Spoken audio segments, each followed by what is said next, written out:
Pessoal, o intuito aqui é fomentar o pensamento e a reflexão. Não, eu vou começar com uma descrição apofática da nossa reunião. Isso significa o quê? O que é apofático? Eu vou descrever o que a nossa reunião não é. A nossa reunião não é uma aula de filosofia, em que o professor está refém de um material e ele é avaliado pela quantidade de avaliações positivas por parte dos alunos, se eles entenderam ou deixaram de entender. O meu objetivo não é fazer vocês entenderem, o meu objetivo é empreender com vocês uma viagem. Uma viagem do tipo assim, suponhamos que vocês viajem para um local exótico e vocês não estudaram nada sobre esse lugar.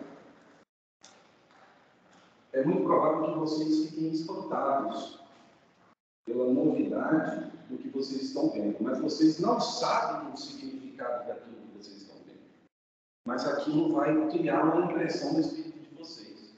Aristóteles dizia que o espantar-se é o princípio do filosofar.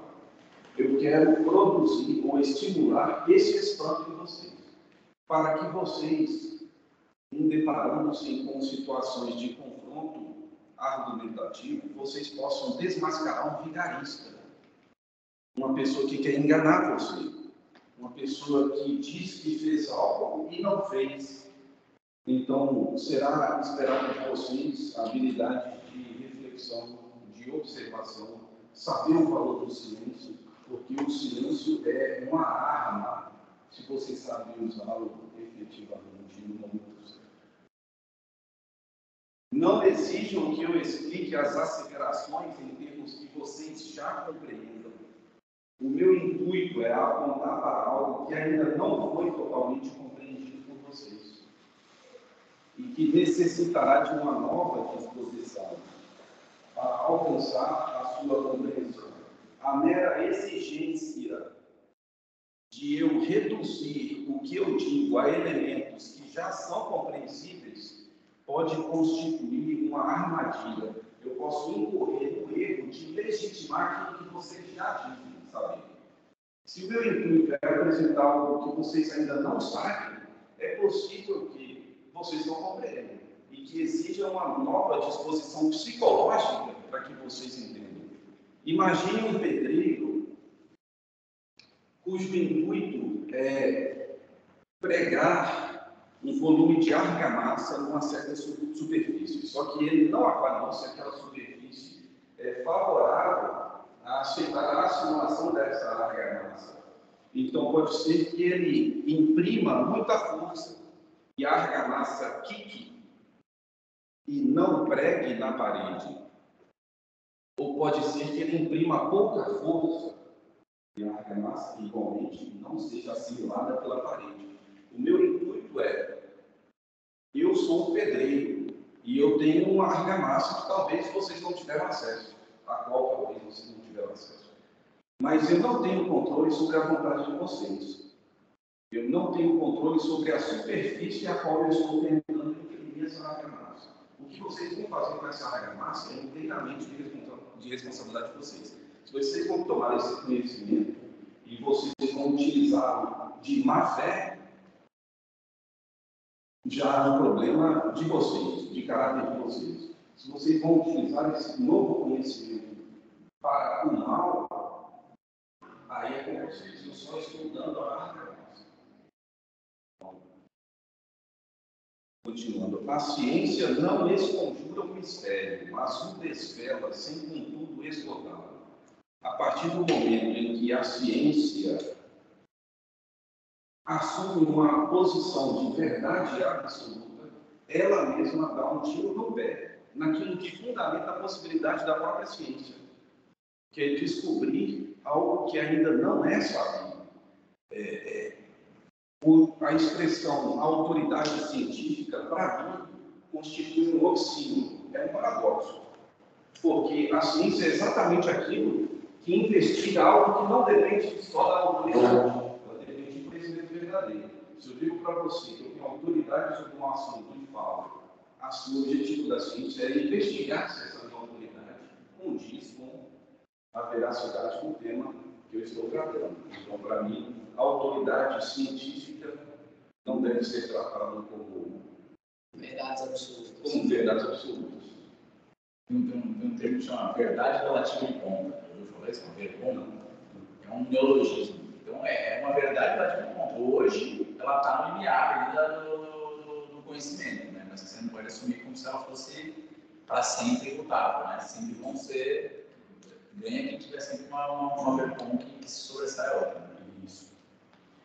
Um trecho de Os Processos de Dostoiévski. Não sei o que se passa com os outros, e sinto que não posso proceder como toda essa gente. Se os outros não são como eu, é só porque, ao voarem de distração em distração, se esquecem de serem eles próprios. Felizes daqueles que não organizaram a sua distração para se encontrarem mais seguros de se esquecerem. Começou a dar Como trecheiro outra vez. Felizes daqueles que não organizaram a sua distração, ou seja, criaram um fundamento racional para desculpar e justificar a sua distração, para se sentir mais à vontade, sem consciência culpada de se distrair e ter a sua legitimação pronta. Não, eu estou me distraindo de mim mesmo, mas é por conta disso. Cuidado com as justificativas. Para todo mal hábito, ou má ação no mundo, é possível uma pessoa inteligente e articulada encontrar uma justificativa plausível. Isso. Hitler escreveu um livro e se apoiou em grandes teóricos do nazismo, por assim dizer. E aí tem toda uma discussão sobre o positivismo criticado pelos teóricos nazistas e a crítica ao positivismo de Comte pelos teóricos antinazistas do pós-guerra. E eu já estou trazendo o tema do positivismo, porque é algo que nós vamos tratar mais à frente, mas não caia no erro de subsumir uma crítica a um tema a uma determinada caixinha. Se eu digo que eu critico o positivismo de Augusto Comte, que é considerado o pai da sociologia, e uma pessoa que tem um conhecimento raso sobre positivismo ouviu alguma vez dizer que os nazistas propugnavam pela junção entre direito e moral, portanto, criticando o positivismo, com essa pessoa que tem um conhecimento mediano sobre o assunto, será tentada a incluir você na caixinha de nazista. Ela será tentada a dizer que você está pensando como um nazista, porque você está criticando o positivismo. E os nazistas também criticavam o positivismo. Na minha concepção, esse é um exemplo paradigmático do quanto é perigoso a meia ciência. Eu prefiro a ignorância absoluta. Porque a pessoa que é ignorante sobre um tema, ela não se apoia em nada. Ela sabe que é ignorante. Ela não arrisca dar opinião sobre o assunto. Mas a pessoa que ouviu informações sobre o assunto, ela já pode estar tentada a dizer com propriedade aquilo que ela não tem propriedade. Não deveria ter propriedade. Só que a sensação no psicológico dela é o inverso. Aquilo dá uma sensação de, puxa, eu tenho posse desse conhecimento.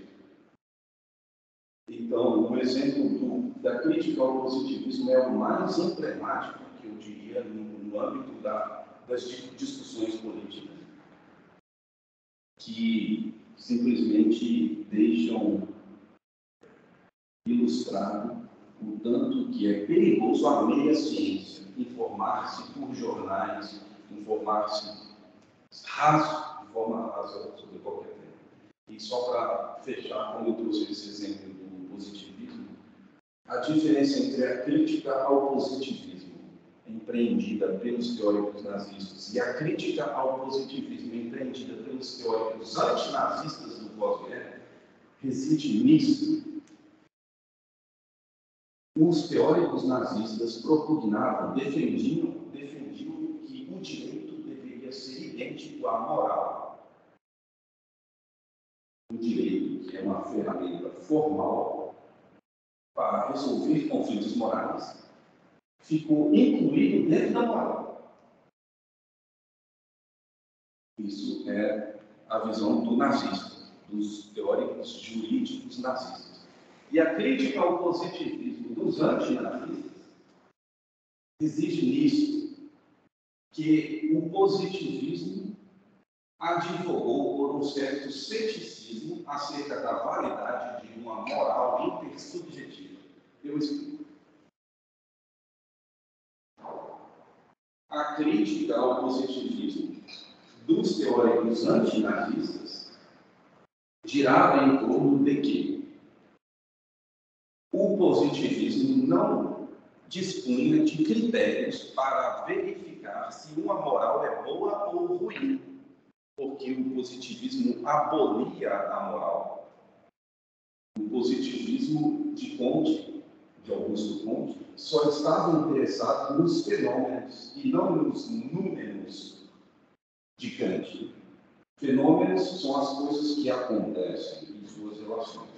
E os números é tudo aquilo que é a causa dos fenômenos.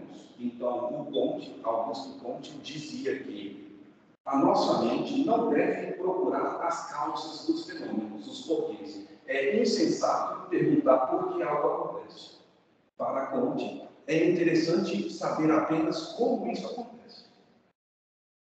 E é por isso que... Não porque, e sim o como. Não porque, e sim o como. Aí você já vê que já há um ataque profundo contra as religiões. Porque as religiões fundamentam a causa de tudo em Deus. Então, por isso, muitos religiosos que têm alguma noção, eles criticam o positivismo porque eles estão interessados nas causas. São Tomás de Aquino provou por 5 vias diferentes, usando apenas argumentos racionais, a existência de Deus. E uma dessas vias é a via da causa primeira. Augusto Comte já rejeitaria isso como insensatez. É claro e evidente que o mal se insinua no homem mais profundamente do que supõem os médicos socialistas. Em nenhuma ordem social é possível escapar ao mal e mudar a alma humana. Ela própria é a origem da aberração e do pecado. Citação de Fyodor Dostoiévski. O que ele quer dizer com isso? Que ele está criticando a ingenuidade cândida dos teóricos marxistas que advogavam o surgimento de uma ordem social em que todas as contradições de classes estariam resolvidas. Dostoiévski, nesta citação, está deixando claro que nenhuma ordem social é capaz de mudar a alma humana e coloca a origem do mal na alma e não nas relações sociais. Em outras palavras, se chegássemos ao comunismo que Marx tanto teorizava, que seria a ordem de igualdade absoluta e perfeita, em que não haveria nenhum problema de contradição de classes, haveria alguém nesta sociedade que, por conta da maldade da sua alma, encontraria uma forma de criar uma contradição, uma diferença de classe. Para justificar um possível privilégio. E isso, exatamente, o mero interesse deturpado da alma, ou seja, a teoria marxista inteira não conseguiria abolir essa possibilidade da alma humana, até na melhor das ordens possíveis, de, digamos, pensar em uma forma de mal para satisfazer um interesse egoísta. Citação de José Ortega y Gasset, filósofo espanhol. Eu acho que eu pulei um, né? Não, só ele se refere aqui aos médicos socialistas.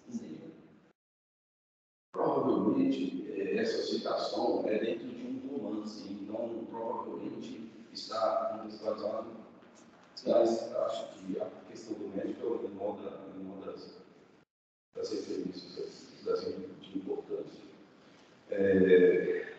Eu acho que eu pulei uma. Os irmãos Karamazov, que você leu, Dostoiévski afirma o seguinte: se tivesse decidido que nem Deus existia, nem a sua alma era imortal, ter-se-ia declarado do mesmo modo socialista ou ateu. Porque o socialismo não é meramente um problema de trabalho. Antes do mais, é a forma em que se apresenta hoje o ateísmo. É o problema da Torre de Babel construída nas costas de Deus, não para subir da terra ao céu, mas para que o céu desça à terra.